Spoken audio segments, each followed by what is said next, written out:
ये सवाल देखिए आपसे कह रहा है कि अगर वॉल्यूम और कर्व्ड सरफेस एरिया एक सिलेंडर का 385 सेंटीमीटर क्यूब और 308 सेंटीमीटर स्क्वायर है तो बताना है सिलेंडर की हाइट क्या है। सबसे पहले तो अगर सिलेंडर है मेरे पास तो उसका वॉल्यूम क्या होता है आपको पता है, पाई आर स्क्वायर एच, ये वॉल्यूम होता है। और जो उसका सरफेस एरिया आपको दिया है curved surface area, curved surface area 2 पाई आर एच होता है। ठीक है, ये कर्व्ड सरफेस एरिया होता है, तो ये हमारा वॉल्यूम हो जाता है, ये हमारा कर्व्ड सरफेस एरिया होता है। ये वैल्यू मुझे दी है 385, ये वैल्यू मुझे दी है 308।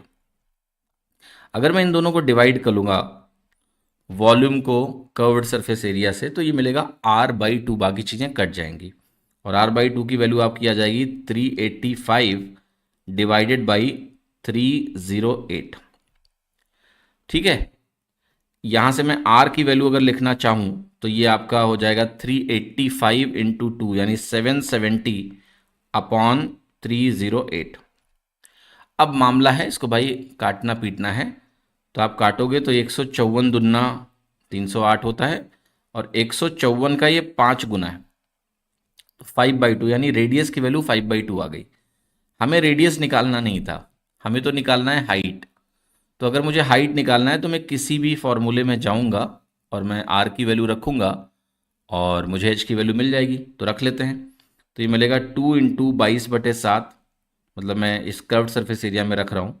आर की वैल्यू हो गई 5/2 into H is equal to 308, ये वैल्यू आ गई आपकी। अब बहुत ध्यान से देखिएगा, ये 2 से यहाँ 2 कटने वाला है। अब एच की जो वैल्यू बनने वाली है वो बनने वाली है 308 इंटू 7, 308 इंटू 7 अपॉन 22 और 5 का गुणा 110 होता है। यहाँ से एच की वैल्यू हमारी सॉल्व होके आ जाएगी। तो जरा कैलकुलेट करते हैं, 11 से काटेंगे 10 बनेगा और 11 से ये 11 दूना 22 और 11 8 88 बन जाएगा 28।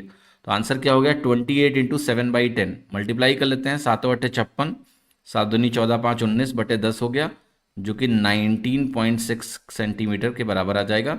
तो मेरा आंसर क्या है ए। इस तरह से आप इस सवाल को हल कर सकते हैं। सरल सवाल है, स्टेप बाय स्टेप चलेंगे तो आपको बहुत आसानी से इसका उत्तर मिलेगा, कोई तकलीफ आपको यहाँ पर नहीं होगी। अब देखो मैंने डिवाइड करते समय यहाँ पर 154 से ही सीधा डिवाइड कर दिया है, ये थोड़ा कैलकुलेशन प्रैक्टिस से आपको आ जाएगा। ठीक है, 154 इंटू 5 है, 154 इंटू 2 है, तो आप चाहें तो इसको पहले आप 11 से डिवाइड करें 77, फिर 11 से डिवाइड करें और फर्दर डिवाइड करेंगे तो आप 5/2 तक ही पहुँचेंगे।